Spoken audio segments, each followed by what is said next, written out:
A conception reigned for decades in the Jewish world about Soviet Jewry that serious scholarship seemed to support. It went like this.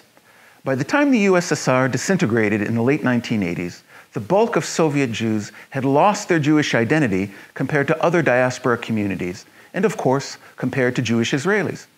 A great friend of the Nevzlin Center, Professor Tzvi Gittleman, even coined a term for it, the thin identity among Soviet Jews. In a way, this orientation towards Soviet Jewry was comforting for many diaspora Jews. After all, even if we lived in New York, Sydney, or London, and had greatly integrated into our societies, the rates of intermarriage had risen sharply after the Second World War.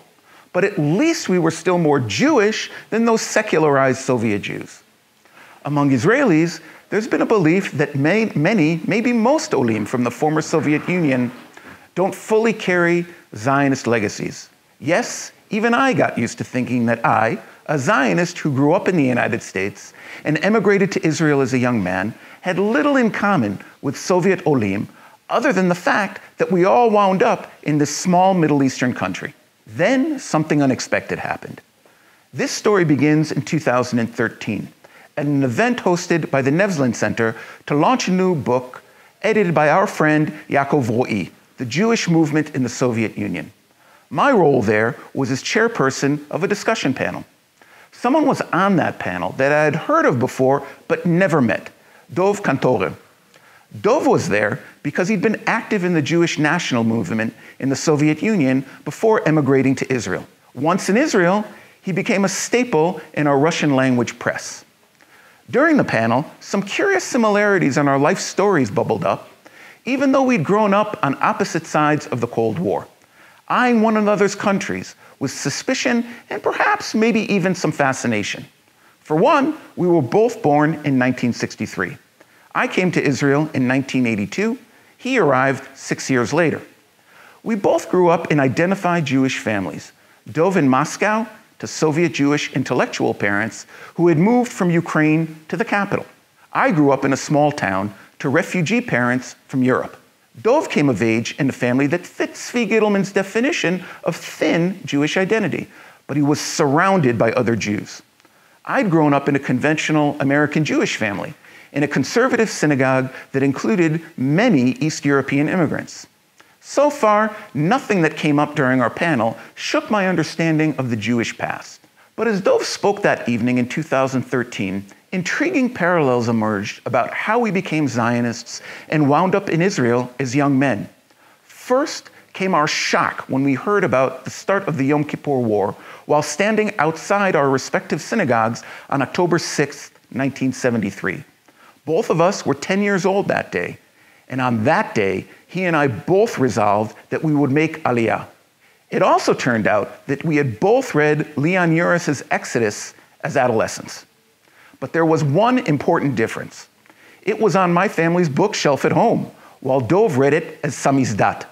Coupled with the inspiration from heroic stories we heard about the Yom Kippur War, the simplistic tale of survival and rebirth that we soaked up from Exodus seemed to make it impossible that we wouldn't wind up in Israel.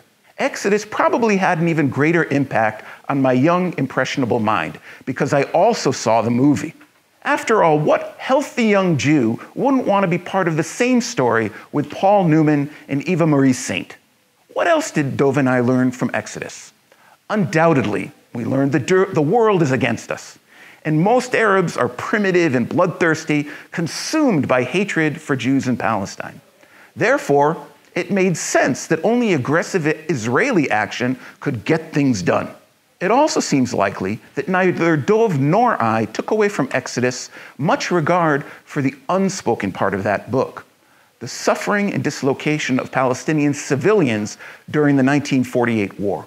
Alongside the fictionalized history we absorbed from Exodus, Dov and I also read iconic histories. Those books reinforced our view of a Jewish past characterized by victimization, which only Israel's independence repaired. Dov learned this by reading Samizdat copies of Shimon Dubnov's histories. I learned the same core narrative at Hebrew school in Connecticut through Howard Sacker's The Course of Modern Jewish History. So what struck me about the shared impacts of these books for Jews living in opposite poles of the Cold War? We'll start in the communist, illiberal Soviet Union. Estimates are that at least 60% of Jewish activists read Exodus. It was also smuggled into the gulags, where it became a hit among generations of Jewish political prisoners. Taken together, by 1964, Exodus had become a samizdat blockbuster. Soviet Jewish readers saw in themselves echoes of the secular heroes in that book. And as a byproduct of Urus's Exodus, they also saw themselves as descendants of the biblical Israelites leaving Egyptian bondage. So what did legacies of these books mean for Israeli society and politics since the arrival of more than 1 million Soviet Jews, even if only a fraction of them were activists? Well, for one, it shifted the balance of public attitudes in Israel, with more weight going towards anti-Arab biases. Consequently, electoral strength was added to the right side of the Israeli political spectrum. But it also brought an intolerance towards the rabbinate's control over everyday life. This was not the reality of Israel Russian speakers expected to find after reading Exodus. Now, let's look at the capitalist, liberal United States.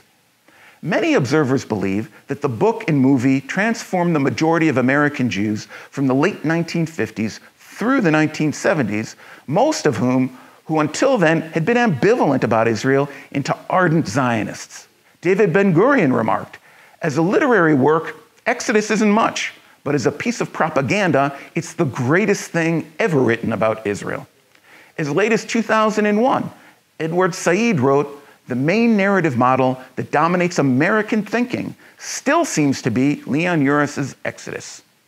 So what have these books meant for the American Jewish community and many American Jews who made Aliyah? Well, for one, they caused some disappointment. The image of Israelis they saw in Exodus did not match the behavior of most actual Israelis they met. Secondly, Exodus indirectly reinforced a generational divide in US Jewry. Why is that? The older generation of leaders in organizations like AIPAC, the UJA, and the American Jewish Committee had grown up on Exodus, just like me. Today, however, that story is mostly forgotten. Younger anti-establishment groups no longer abide solely by the century-old model of Zionism celebrated in Exodus. For better or worse, those younger activists consider it and similar works barely more than outdated propaganda. Now, for some concluding thoughts to wrap it all up. Well, first, even veteran scholars can have understandings from unexpected life experiences. What do I mean? Judging from my own encounter with Dov Kantorim, the degree of difference between modern diasporas may be much smaller than what we absorbed from old narratives about who is more Jewish or Zionist than who. Lastly, I look forward to post-COVID times when we can gather again together in person to discover more connections between East and West and how they shaped the modern Jewish world.